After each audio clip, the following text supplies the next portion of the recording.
নমস্কাৰ ডিজিটেল আসামলৈ আপোনালোক সকলোকে স্বাগতম জনাইছো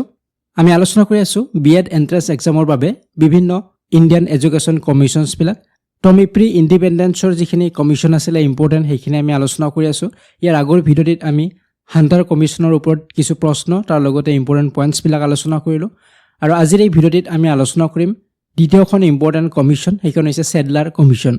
তো এইখনো প্ৰি ইণ্ডিপেণ্ডেন্ট কমিশন হয় এডুকেশ্যন কমিশন হয় তো এইখনৰ ওপৰত কেনে ধৰণৰ প্ৰশ্ন আহিব পাৰে এই বিষয়ে আমি আলোচনা কৰিম তাৰ লগতে ইম্পৰ্টেণ্ট পইণ্টছখিনি আমি ডিসকাস কৰিম তো এইখিনি মই আপোনাক জনাব বিচাৰিছো যদি আপোনালোকে ডিজিটেল আসামৰ যিকোনো কোৰ্স পাৰচেজ কৰিব বিচাৰে যেহেতু বিহু অফাৰ চলি আছে গতিকে 20% আপোনালোকে ডিসকাউন্ট পাব অহা 18 এপ্ৰিললৈকে এই ডিসকাউন্ট থাকিব গতিকে আপোনালোকে ডিজিটেল আসাম মোবাইল এপটো ডাউনলোড কৰি ল'ব তাত আপোনালোকে কোৰ্সটো ওপেন কৰিলে এই কোডটো আপোনালোকে পাব বিহু 123 বুলি তো এই কোডটো ট্যাপ কৰিলে আপোনালোকে ডিসকাউন্ট পাই যাব তো যিসকলে বিএড এন্ট্ৰেন্স এক্সামৰ প্ৰিপাৰেচন কৰি আছে আপোনালোকে এই কোৰ্সটো পাৰচেজ কৰিব পাৰে ইয়াত আপোনালোকে টিচিং এপ্টিটিউডৰ notes ethics educational issues reasoning numerical abilities general knowledge English আৰু কাৰেণ্ট এফেয়াৰ্ছ আপডেটেড কাৰেণ্ট এফেয়াৰ্ছখিনিও আপোনালোকে লাভ কৰিব তো যিকোনো কোৰ্স আপোনালোকে পাৰচেজ কৰিব বিচাৰিলে 18 এপ্ৰিল তাৰিখলৈকে আপোনালোকে 20% ডিসকাউন্ট লাভ কৰিব ঠিক আছে তো আমি আৰম্ভ কৰিছো আজিৰ ভিডিঅ'টি তো প্ৰথম প্ৰশ্নটোলৈকে আহিছো আমি প্ৰশ্নৰ লগতে ইম্পৰ্টেণ্ট পইণ্টছখিনি ডিসকাস কৰি যাম তেতিয়া আপোনালোকৰ গোটেইখিনি ইম্পৰ্টেণ্ট পইণ্টছখিনি আপোনালোকৰ ক্লিয়াৰ হ'ব প্ৰথম প্ৰশ্নটো হৈছে the Sadler commission was এপয়েন্টেড in যে সেডলাৰ কমিশন কেতিয়া এপয়েন্ট কৰা হৈছিল এইটো প্ৰশ্ন সুধিব পাৰে প্ৰথম প্ৰশ্নটো তো উত্তৰ হ'ব অপচন নম্বৰ সি 1917 তো ইয়াৰ আগত আমি কি আলোচনা কৰিছিলো হান্টাৰ কমিশনৰ ওপৰত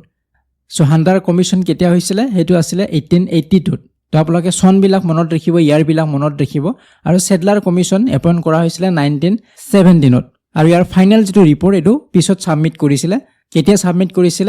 তো এই কোৱেশ্চনটো শেষৰ ফালে আছে তো যিকিনক সেডলাৰ যেটো ইউনিভাৰ্সিটি কমিশন এটো এপয়েন্ট কৰা হৈছিল 1917ত আৰু এটো কিয় এপয়েন্ট কৰা হৈছিল এটো মনত ৰাখিব কলকাতা ইউনিভাৰ্সিটি ষ্টাডি কৰাৰ বাবে সেই সময়ছোৱাৰ হায়াৰ লাৰ্নিংৰ বাবে হায়াৰ এডুকেশ্যনৰ বাবে বেষ্ট ইনষ্টিটিউটছ বিলাকৰ ভিতৰত এখন আছিল কলকাতা ইউনিভাৰ্সিটি গতিকে এই ইউনিভাৰ্সিটিখনক ষ্টাডি কৰাৰ বাবে ৰিভিউ কৰাৰ বাবে কিছু ৰিফৰ্মছ কৰাৰ বাবে এই কমিশন এপয়েন্ট কৰা হৈছিল 1917ত সেডলাৰ ইউনিভাৰ্সিটি কমিশন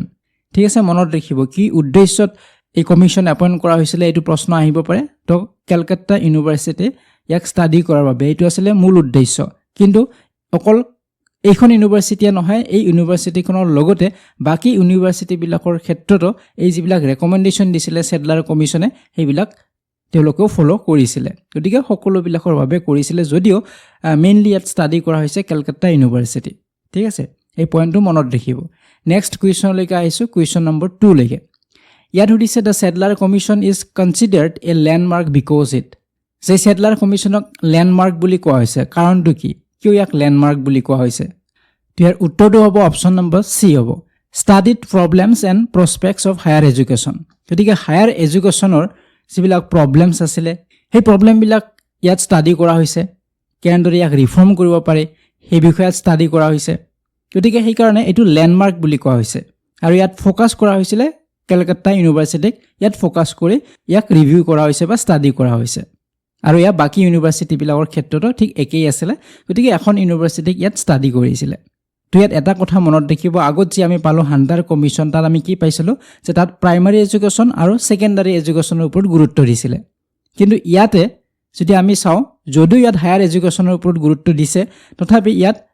স্কুল লেভেলৰ পৰা হায়াৰ এডুকেশ্যনলৈকে গোটেইখিনিয়ে ইয়াত সন্নিৱিষ্ট আছিল ইয়াত ইনক্লুড কৰা হৈছে তো এইটো পইণ্ট আপোনালোকে মনত ৰাখিব ডিফাৰেন্স বিলাক সুধিব পাৰে হান্টাৰ কমিশন আৰু সেডলাৰ কমিশনৰ মাজত তো হান্টাৰ কমিশনত আমি আগৰ ক্লাছত পাইছো যে ইয়াত প্ৰাইমাৰী আৰু সেকেন্ডাৰী এডুকেশ্যনৰ ওপৰত গুৰুত্ব দিছিল কিন্তু ইয়াত মেইনলি হায়াৰ এডুকেশ্যনৰ ওপৰত গুৰুত্ব দিছে কিন্তু তথাপি তাৰ লগতে এইটো মনত ৰাখিব যে ই স্কুল লেভেলৰ পৰা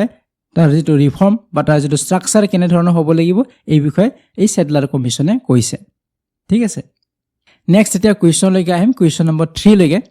ইয়াত কৈছে which of the following best differentiates the settler commission from earlier commissions like the hunter commission এটো প্ৰশ্ন সুধিছে যে আগত যে আছিল হান্টাৰ কমিশন এই হান্টাৰ কমিশনৰ পৰা কেনে ধৰণে ইয়াক পৃথক কৰিছে সেডলাৰ কমিশন কেনে ধৰণে পৃথক হয় বা বেলেগ হয় তো আমি যদি চাও অপচন কেইটা focus only on primary education এটো নহয় যে অকল প্ৰাইমাৰী এডুকেশ্যনৰ ওপৰত গুৰুত্ব দিয়া নাই সেডলাৰ কমিশনে limited scope, comprehensive system-wide analysis and focus only on rural areas. তো অলপ আগত আমি আলোচনা কৰিলোঁ যে কেনেদৰে হাণ্টাৰ কমিশ্যনৰ পৰা এই পৃথক হয়। তো উত্তৰ অপশ্যন নম্বৰ চি হ'ব, কম্প্ৰিহেনচিভ ছিষ্টেম-ৱাইড এনালাইচিছ। ইয়াত কম্প্ৰিহেনচিভ ছিষ্টেম-ৱাইড এনালাইচিছ আছিলে। কম্প্ৰিহেনচিভ মানে ইয়াত সামগ্ৰিক স্কুল লেভেলৰ পৰা ছেকেণ্ডাৰী লেভেল বা হায়াৰ এডুকেশ্যন গোটেইখিনি ইয়াত ইনক্লুড কৰা হৈছিলে, গোটেইখিনিকে ইয়াত এনালাইচিছ কৰা হৈছে। যদিও ইয়াত কলকাতা ইউনিভাৰ্চিটি বা হায়াৰ এডুকেশ্যনৰ ওপৰত গুৰুত্ব দিয়া হৈছে, তথাপি ইয়াত বাকীবিলাক ষ্ট্ৰাকচাৰৰ কথাও চোৱা গৈছে। ইয়াত আপোনালোকে যদি চাই structure from school to university level, গতিকে স্কুল লেভেলৰ কি ষ্ট্ৰাকচাৰ হ'ব, ইউনিভাৰ্চিটিৰ লেভেলত কি ষ্ট্ৰাকচাৰ হ'ব, ইউনিভাৰ্চিটিত কি কি থাকিব লাগিব বা স্কুল লেভেলত কি কি থাকিব লাগিব, এই গোটেইবিলাক এনালাইচিছ কৰা হৈছিলে। গতিকে হায়াৰ এডুকেশ্যন বা হায়াৰ যিবিলাক ইনষ্টিটিউট আছে, যেনে ধৰক ইউনিভাৰ্চিটি, তাত যদি সকলোবিলাক দায়িত্ব ইউনিভাৰ্চিটিক দিয়া হয়, তেতিয়া ইউনিভাৰ্চিটিৰ কোৱালিটি এডুকেশ্যনৰ ক্ষেত্ৰত অসুবিধা আহিব। গতিকে সেইকাৰণে ইয়াত কোনবিলাক দায়িত্ব ইউনিভাৰ্চিটিত থাকিব লাগে, কোনবিলাক থাকিব নালাগিব, গতিকে স্কুল লেভেলৰ পৰাই ইয়াৰ যিটো ষ্ট্ৰাকচাৰটো কেনেধৰণৰ হোৱা উচিত, তো এই বিষয়ে ইয়াত উল্লেখ কৰিছিলে, এই কমিশ্যনে উল্লেখ কৰিছিলে। গতিকে স্কুল লেভেলৰ পৰাই তাৰ যিটো ফাউণ্ডেশ্যনটো যদি ষ্ট্ৰং নহয়, তেনেহ'লে হায়াৰ এডুকেশ্যনত বা ইউনিভাৰ্চিটি লেভেলত কেতিয়াও ষ্ট্ৰং হ'ব নোৱাৰে। গতিকে সেইকাৰণে গোটেইখিনি ইয়াত system wise comprehensive system wise analysis ইয়াত কৰিছিলে, যিটো আমি হাণ্টাৰ কমিশ্যনত পোৱা নাছিলোঁ। হাণ্টাৰ কমিশ্যনত অকল প্ৰাইমেৰী আৰু ছেকেণ্ডাৰী এডুকেশ্যনৰ কথাহে পাইছিলোঁ, হায়াৰ এডুকেশ্যনৰ কথা আমি তাত পোৱা নাছিলোঁ। ঠিক আছে, নেক্সট কুৱেশ্যনলৈকে আহিম এতিয়া, কুৱেশ্যন নম্বৰ 4লৈকে। ইয়াতে কৈছে the Sadler commission is also' known as, যে ছেডলাৰ কমিশ্যনক আন কি নামেৰে জনা যায়? তো উত্তৰ হ'ব অপশ্যন নম্বৰ চি হ'ব, কেলকাতা ইউনিভাৰ্চিটি কমিশ্যন বুলি কোৱা হয়। যে ছেডলাৰ ইউনিভাৰ্চিটি কমিশ্যন, ইয়াক কেলকাতা ইউনিভাৰ্চিটি কমিশ্যন বুলিও জনা যায়। কিয়? কাৰণ আমি অলৰেডি ডিছকাছ কৰিছোঁ, অকল কেলকাতা ইউনিভাৰ্চিটি ষ্টাডি কৰাৰ বাবে এই এপইণ্ট কৰা হৈছিলে, এই কমিশ্যন এপইণ্ট কৰা হৈছিলে। গতিকে সেইকাৰণে ইয়াক কেলকাতা ইউনিভাৰ্চিটি কমিশ্যন বুলিও জনা যায়। এই পইণ্টটো আপোনালোকে মনত ৰাখিব। আৰু এই কমিশ্যনৰ হেড কোন আছিলে এইটো মনত ৰাখিব, ডক্টৰ মাইকেল ই ছেডলাৰ আছিলে। আৰু সেইকাৰণে ইয়াক ছেডলাৰ ইউনিভাৰ্চিটি কমিশ্যন বুলি কোৱা হয়। ছেডলাৰৰ নামেৰে এই কমিশ্যনৰ নাম ৰখা হৈছিলে। গতিকে ডক্টৰ মাইকেল ই ছেডলাৰ, তেওঁ আছিলে কমিশ্যনৰ হেড। এইটো আপোনালোকে মনত ৰাখিব লাগিব। ঠিক আছে, এইটো প্ৰশ্ন আমাক সুধিব পাৰে। নেক্সট কুৱেশ্যনলৈকে আহিম এতিয়া, কুৱেশ্যন নম্বৰ 5লৈকে। ইয়াতে সুধিছে which of the following is the correct chronological order, যে কাৰেক্ট ক্ৰনলজিকেল অৰ্ডাৰ কোনটো হয় সেইটো আমাক ইয়াত সুধিছে। যে ছেডলাৰ কমিশ্যন, তাৰপিছত হাণ্টাৰ কমিশ্যন, তাৰপিছত ইউনিভাৰ্চিটিজ কমিশ্যন। তো এইটোতো নহয়, কাৰণ আগত হাণ্টাৰ কমিশ্যন আহিছিলে। তো আমি যদি চাওঁ অপশ্যন বি হ'ব শুদ্ধ উত্তৰ, হাণ্টাৰ কমিশ্যন, তাৰপিছত ইউনিভাৰ্চিটিজ কমিশ্যন, তাৰপিছত ছেডলাৰ কমিশ্যন। গতিকে 1882ত হাণ্টাৰ কমিশ্যন আহিছিলে, আমি আগৰ ক্লাছত আলোচনা কৰিছিলোঁ। তাৰপিছত আহিলে Indian universities commission, Indian universities commission, এইটো 1902ত আহিছিলে। আৰু ইয়াত ইউনিভাৰ্চিটিৰ বিষয়টো বহুত নেৰলি, সংকীৰ্ণভাৱে ইয়াত আলোচনা কৰা হৈছে, ডিছকাছ কৰা হৈছে বা ইয়াৰ ওপৰত ৰেকমেণ্ডেশ্যন কৰা হৈছে। ইউনিভাৰ্চিটিজ কমিশ্যন এইটো হায়াৰ এডুকেশ্যনৰ লগত বা ইউনিভাৰ্চিটিৰ লগতে জড়িত, কিন্তু ইমান বেছি গুৰুত্ব দিয়া হোৱা নাছিলে, বহুত নেৰলি ইয়াক চোৱা গৈছে। কিন্তু তাৰপিছত আহিলে আমাৰ ছেডলাৰ কমিশ্যন, আৰু এই ছেডলাৰ কমিশ্যনত বহুত ব্ৰডলি ডিছকাছ কৰা হৈছে হায়াৰ এডুকেশ্যনক বা ইউনিভাৰ্চিটিৰ কি ৰোল থাকিব পাৰে। তো এই গোটেইবিলাক ডিছকাছ কৰা হৈছে ব্ৰডলি। ঠিক আছে, তো এইটো আপোনালোকে মনত ৰাখিব যে কোনখন কমিশ্যনে ব্ৰডলি হায়াৰ এডুকেশ্যন বা ইউনিভাৰ্চিটিৰ বিষয়ে আলোচনা কৰিছে, তেতিয়া ছেডলাৰ কমিশ্যন হ'ব। গতিকে ইয়াৰ উত্তৰটো অপশ্যন নম্বৰ বি হ'ব। এতিয়া আহিছোঁ নেক্সট কুৱেশ্যন, কুৱেশ্যন নম্বৰ 6লৈকে। ইয়াত সুধিছে the Sadler commission recommended that universities should be relieved from, যে ছেডলাৰ কমিশ্যনে কৈছে যে ইউনিভাৰ্চিটি ৰিলিফ পাব লাগে, ৰেহাই পাব লাগে। কিহৰ পৰা ৰেহাই পাব লাগে? ইউনিভাৰ্চিটিবোৰে। তো এই কমিশ্যনত ৰেকমেণ্ড কৰিছিলে। তো উত্তৰ কি হ'ব? অপশ্যন নম্বৰ বি হ'ব, ছুপাৰভাইজিং ছেকেণ্ডাৰী এডুকেশ্যন। গতিকে আগত কি আছিলে, এই ইউনিভাৰ্চিটিবিলাকৰে আকৌ দায়িত্ব আছিলে ছেকেণ্ডাৰী এডুকেশ্যনক ছুপাৰভাইজ কৰাটো। গতিকে ইয়াৰ ফলত কি হ'ব, ইউনিভাৰ্চিটিৰ ওপৰত বহুত বেছি বজা হয়। গতিকে এই যিটো লোডটো কমোৱাৰ বাবে এই কমিশ্যনে ৰেকমেণ্ড কৰিছিলে যে ইউনিভাৰ্চিটিৰ সকলোবিলাক দায়িত্ব ইউনিভাৰ্চিটিক দিব নালাগে, বা ছেকেণ্ডাৰী এডুকেশ্যনক ছুপাৰভাইজ কৰাৰ দায়িত্বটো ইউনিভাৰ্চিটিৰ থাকিব নালাগে। ইউনিভাৰ্চিটি হায়াৰ এডুকেশ্যনৰ লগত জড়িত হ'ব লাগে, তাৰ নিজা দায়িত্ব থাকিব লাগে। তো এই বিষয়ে কৈছিলে। গতিকে ইয়াত উল্লেখ কৰাই আছে যে ইউনিভাৰ্চিটিৰ ওপৰত এটা বাৰ্ডেন হ'ব, এটা বোজা হ'ব যদি ছেকেণ্ডাৰী এডুকেশ্যনক ছুপাৰভাইজ কৰিবলৈ যায়। গতিকে mainly higher education, higher learning বা ৰিচাৰ্চ এইবিলাকৰ ওপৰতে গুৰুত্ব দিব লাগে, বা মেইনলি ফ'কাছ কৰিব লাগে ইউনিভাৰ্চিটিজবোৰে। এই বিষয়ে এই সেডলাৰ কমিশ্যনে ৰেকমেণ্ড কৰিছিলে গতিকে গভৰ্ণমেণ্টৰ যেটো কন্ট্ৰোল সেই গভৰ্ণমেণ্টৰ কন্ট্ৰোলটো ৰিডিউস কৰিব লাগে ইউনিভাৰ্সিটি বিলাক গভৰ্ণমেণ্টে কন্ট্ৰোল কৰি ৰাখে গতিকে হেতু ৰিডিউস কৰিব লাগে কমাব লাগে গভৰ্ণমেণ্টৰ কন্ট্ৰোল আৰু কোৱালিটি এডুকেশ্যনৰ ওপৰত গুৰুত্ব দিব লাগে তো এই বিষয়ে ৰেকমেণ্ড কৰিছিলে সেডলাৰ কমিশ্যনে এটা আছে নেক্সট কুৱেশ্যন নম্বৰ 7 লৈকে ইয়াত কৈছে the Sadler Commission recommended that Calcutta University should function as যে কলকাতা ইউনিভাৰ্সিটি কেনে ধৰণৰ ফাংচন বা কেনে ধৰণৰ কাৰ্য কৰিব লাগে ফাংচন কেনে ধৰণৰ হোৱা উচিত কাৰ্যকলাপ কেনে ধৰণৰ হোৱা উচিত এই বিষয়ে ৰেকমেণ্ড কৰিছিলে সেডলাৰ কমিশ্যনে তো ইয়াত অপচনত কৈছে only an examining body only an affiliating body a teaching and residential university a technical institute তো উত্তৰ হ'ব option number C a teaching and residential university যে কলকাতা ইউনিভাৰ্সিটি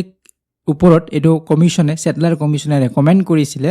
যে এই ইউনিভাৰ্সিটি কি ফাংচন হ'ব লাগে টিচিং আৰু ৰেসিডেন্সিয়েল ইউনিভাৰ্সিটি হ'ব লাগে ইউনিভাৰ্সিটিৰ দায়িত্ব হ'ব লাগিব ইয়াত অনাৰ্স কোৰ্সৰ কথা আহিব অনাৰ্স কোৰ্সৰ বিষয়ে কৈছিলে তো কোৱালিটি এডুকেশ্যন টিচিংৰ লগত জড়িত হ'ব লাগিব ৰেসিডেন্সিয়েল ইউনিভাৰ্সিটি হ'ব লাগিব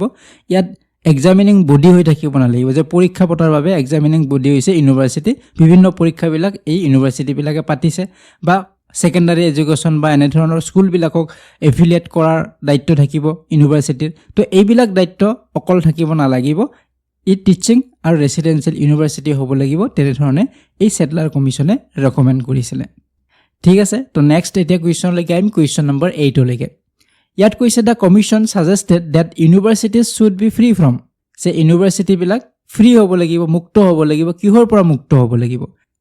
তো ইয়াৰ উত্তৰটো হ'ব অপচন নম্বৰ সি হ'ব এক্সেসিভ গভৰ্ণমেণ্ট কন্ট্ৰোল যে গভৰ্ণমেণ্টে তো কন্ট্ৰোল কৰিবই ইউনিভাৰ্সিটি বিলাক কিন্তু এক্সেসিভ কন্ট্ৰোল হ'ব না লাগে সকলো ক্ষেত্ৰতে গভৰ্ণমেণ্টে মাতিব না লাগে তেতিয়া ইউনিভাৰ্সিটিখনৰ যেটো কোৱালিটি এডুকেশ্যনৰ ক্ষেত্ৰত বা নিজাভাৱে তেওঁলোকে স্বাধীনতা যেটো থাকিব লাগে সেই স্বাধীনতাটো নাথাকিব আৰু ইয়াৰ ফলত লাৰ্নিঙৰ ক্ষেত্ৰত বা এডুকেশ্যনৰ ক্ষেত্ৰত যথেষ্ট সমস্যা সৃষ্টি কৰিব গতিকে এক্সেসিভ গভৰ্ণমেণ্টৰ কন্ট্ৰোল থাকিব না লাগিব এই বিষয়ে সেডলাৰ কমিশ্যনে সাজেষ্ট কৰিছিলে আৰু ইউনিভাৰ্সিটিজ বিলাক মুক্ত হ'ব লাগিব এক্সেসিভ গভৰ্ণমেণ্ট কন্ট্ৰোলৰ পৰা গতিকে একাডেমিক যিবিলাক কাউন্সিলছ হ'ব এইবিলাক সদায় সেটআপ হ'ব লাগিব স্থাপন কৰিব লাগিব ডেলিভাৰেট অন একাডেমিক মেটাৰ্স গতিকে একাডেমিক মেটাৰ্স বিলাকৰ ওপৰত হ'ব লাগিব গভৰ্ণমেণ্টৰ ইয়াত প্ৰতিটো ক্ষেত্ৰতে গভৰ্ণমেণ্টৰ ইন্টাৰফেৰেন্স বা বাধা প্ৰদান কৰিব না লাগিব এই বিষয়ে ইয়াত উল্লেখ কৰিছিলে সেডলাৰ কমিশ্যনত ঠিক আছে তো নেক্সট এটা কুৱেশ্যন লৈকে আহিম কুৱেশ্যন নম্বৰ 9 লৈকে the Sadler commission recommended the appointment of যে সেডলাৰ কমিশ্যনে ৰেকমেণ্ড কৰিছিলে এপইণ্টমেণ্টৰ ক্ষেত্ৰতো এই সেডলাৰ কমিশ্যনে পৰামৰ্শ দিছিলে ৰেকমেণ্ড কৰিছিলে কিহৰ এপইণ্টমেণ্টৰ ক্ষেত্ৰত vice chancellor honorary vice chancellor full time salaried vice chancellor নে government officers as vice chancellor তো ইয়াৰ উত্তৰটো হ'ব অপচন নম্বৰ সি হ'ব ফুল টাইম স্যালাৰিড ভাইচ চেঞ্চেলৰৰ কথা কৈছিলে গতিকে পাৰ্ট টাইম যদি ভাইচ চেঞ্চেলৰ হয় গতিকে তেওঁ ইউনিভাৰ্সিটিখনৰ সম্পূৰ্ণ দায়িত্ব তেওঁ ল'ব নোৱাৰিব বা এজন গভৰ্ণমেণ্ট অফিচাৰক যদি ভাইচ চেঞ্চেলৰৰ দায়িত্ব দিয়া হয় তেওঁ কাম বহুত হ'ব গতিকে তেওঁ ইউনিভাৰ্সিটিখনৰ প্ৰগ্ৰেছ বা ডেভেলপমেণ্টৰ কথা ইমান চিন্তা কৰিব নোৱাৰিব গতিকে তেওঁ কি হ'ব লাগিব ভাইচ চেঞ্চেলৰ হ'লে ফুল টাইম হ'ব লাগিব স্যালাৰিড ভাইচ চেঞ্চেলৰ হ'ব লাগিব যে সেই কামটোৰ বাবে স্যালাৰি পাব গতিকে এই এপইণ্টমেণ্ট বা নিযুক্তিৰ কথা কোনে ৰেকমেণ্ড কৰিছিলে সেডলাৰ কমিশ্যনে ৰেকমেণ্ড কৰিছিলে গতিকে ইয়াত ডিটেইল আলোচনা কৰা হৈছে ইউনিভাৰ্সিটিৰ ডেভেলপমেণ্টৰ ক্ষেত্ৰত বা ৰিফৰ্মছৰ ক্ষেত্ৰত ডিটেইলছ আলোচনা কৰা হৈছিলে বা ৰেকমেণ্ড কৰা হৈছিলে এই সেডলাৰ কমিশ্যনত ইয়াত অৰ্গানাইজ ডিপাৰ্টমেণ্টছৰ কথা কৈছে অৰ্গানাইজ ডিপাৰ্টমেণ্টছ থাকিব লাগিব প্ৰতিটো ডিপাৰ্টমেণ্টৰে তাৰ ফেকাল্টিজ থাকিব লাগিব বোৰ্ডছ অফ ষ্টাডিজ থাকিব লাগিব গতিকে এইবিলাক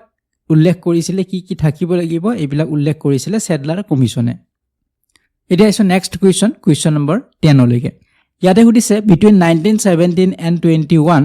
how many new universities were established as an impact of Sadler Commission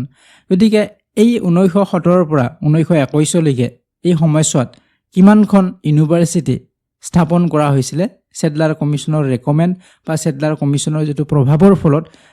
কিমানখন নতুন ইউনিভাৰ্সিটি স্থাপন হৈছিল হেতু হৈছে প্ৰশ্ন তো ইয়াৰ উত্তৰটো হ'ব অপচন নম্বৰ সি হ'ব 7 যে 7খন ইউনিভাৰ্সিটি স্থাপন হৈছিল আৰু এই ইউনিভাৰ্সিটিজ বিলাক স্থাপন হৈছিল মাইসৰত পাটনা বানাৰস আলিগড় লখনৌ ওসমানিয়া এইবিলাক ঠাইত এই ইউনিভাৰ্সিটি বিলাক স্থাপন কৰা হৈছিল গতিকে এই কমিশ্যনৰ যথেষ্ট কি আছিলে ইম্পেক্ট আছিলে হায়াৰ এডুকেশ্যন বা ইউনিভাৰ্চিটিৰ ক্ষেত্ৰত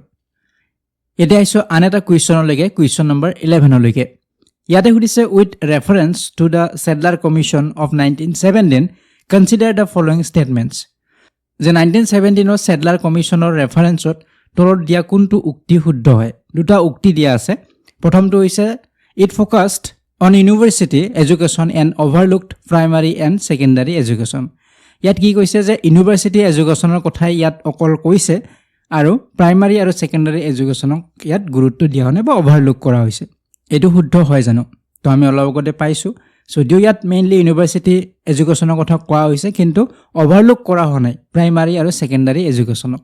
ইয়াত প্ৰাইমাৰীৰ পৰা ইউনিভাৰ্চিটিলৈকে মানে স্কুল লেভেলৰ পৰা ইউনিভাৰ্চিটিলৈকে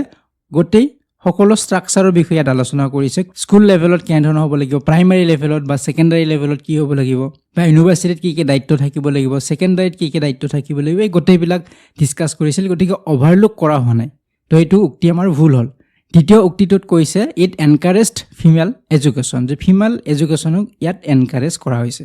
তো এইটো শুদ্ধ হয় ষ্টেটমেণ্টটো গতিকে উত্তৰ হ'ব আমাৰ অপশ্যন নম্বৰ বি হ'ব 2 অনলি গতিকে অকল 2 নম্বৰ যিটো ষ্টেটমেণ্ট এইটোৱে শুদ্ধ হয় যে ফিমেল এডুকেশ্যনক ইয়াত গুৰুত্ব দিয়া হৈছে ইউনিভাৰ্চিটি লেভেলত যিটো চাইণ্টিফিক বা টেকন'লজিকেল যি এডুকেশ্যন হ'ব ইয়াত ফিমেল এডুকেশ্যনক গুৰুত্ব দিব লাগিব বা ফিমেল ষ্টুডেণ্টছবিলাকৰ ওপৰত গুৰুত্ব দিব লাগিব ফিমেলবিলাকো যাতে এই চাইণ্টিফিক বা টেকন'লজিৰ ক্ষেত্ৰত আগবাঢ়িব পাৰে এই ক্ষেত্ৰত ৰেকমেণ্ড কৰিছিলে বা পৰামৰ্শ দিছিলে চেডলাৰ কমিশ্যনে গতিকে ফিমেল এডুকেশ্যনৰ ওপৰত ইয়াত গুৰুত্ব দিয়া হৈছিলে ঠিক আছে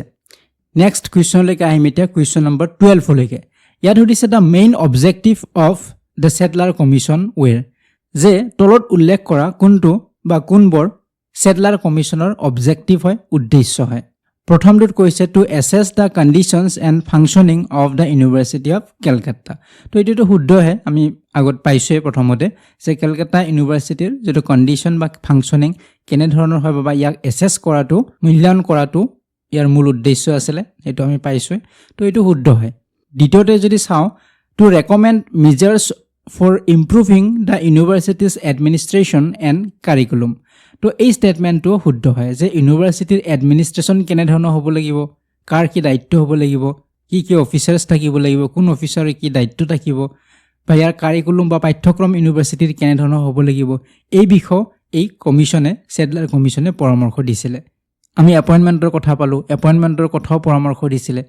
ভাইচ চেঞ্চেলৰ ফুল টাইম হ'ব লাগিব চেলাৰিড হ'ব লাগিব ঠিক তেনেদৰে কাৰিকুলামৰ কথাও কৈছে ঠিক তেনেদৰে এডমিনিষ্ট্ৰেশ্যনৰ কথাও কৈছে গতিকে এই গোটেইখিনি চেডলাৰ কমিশ্যনে কৈছিলে গতিকে বি নম্বৰ ষ্টেটমেণ্টটো শুদ্ধ হয় চিট কি আছে to suggest ways to better prepare students for higher education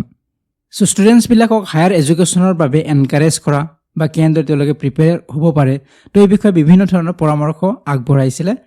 এই চেডলাৰ কমিশ্যনে তো এইটো ইয়াৰ কি হয় অবজেক্টিভ হয় গতিকে ওপৰত তিনিওটাই শুদ্ধ হয় উত্তৰ হ'ব অপশ্যন নম্বৰ ডি হ'ব অল অফ দ্য এভভ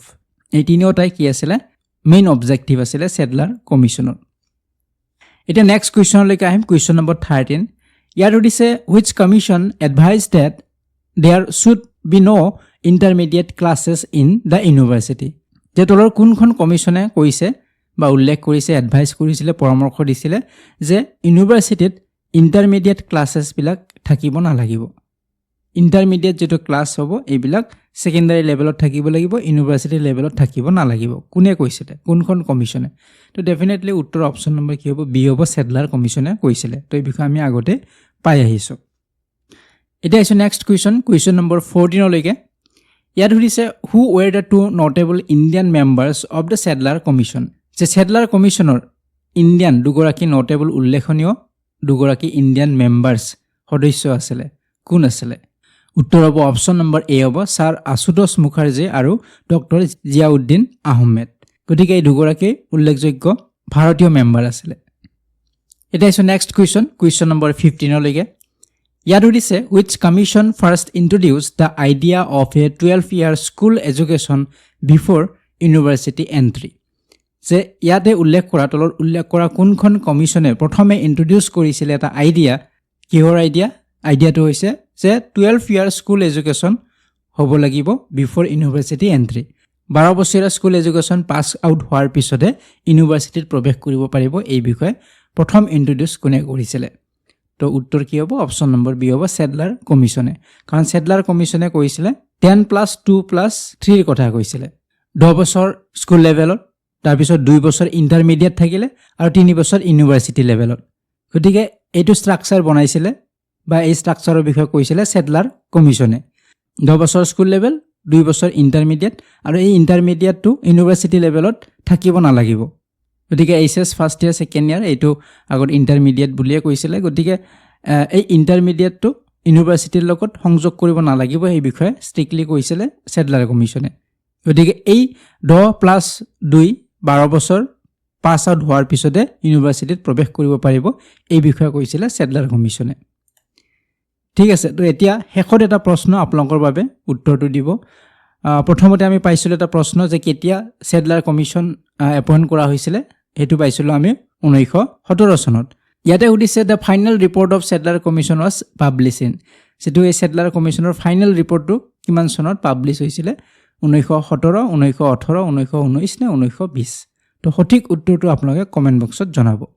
তো আজিৰ এই ভিডিঅ'টিত আমি সেডলাৰ কমিছনৰ ওপৰত কিছু ইম্পৰ্টেন্ট কুৱেশ্যন তাৰ লগতে ইম্পৰ্টেন্ট পইণ্টছখিনি আমি ডিসকাস কৰিলোঁ তো আপোনালোকে পইণ্টছখিনি মনত ৰাখিব আৰু ডিফাৰেন্সবিলাক মনত ৰাখিব কোনখন কমিছনৰ পৰা কি কি ডিফাৰেন্স থাকিব বেলেগ বেলেগ কমিছনৰ কি কি ৰেকমেন্ডেশনছ তো এইখিনি আমি মনত ৰাখিব লাগিব তো পৰৱৰ্তী ভিডিঅ'ত আমি আন এখন কমিছনৰ ওপৰত আলোচনা কৰিম ইম্পৰ্টেন্ট কুৱেশ্যনছ আৰু ইম্পৰ্টেন্ট পইণ্টছবিলাক ঠিক আছে তো পৰৱৰ্তী ভিডিঅ'ত পুনৰ লগ পোৱাৰ আশাৰে আজিৰ এই ভিডিঅ'টিৰ পৰা বিদায় লৈছোঁ ধন্যবাদ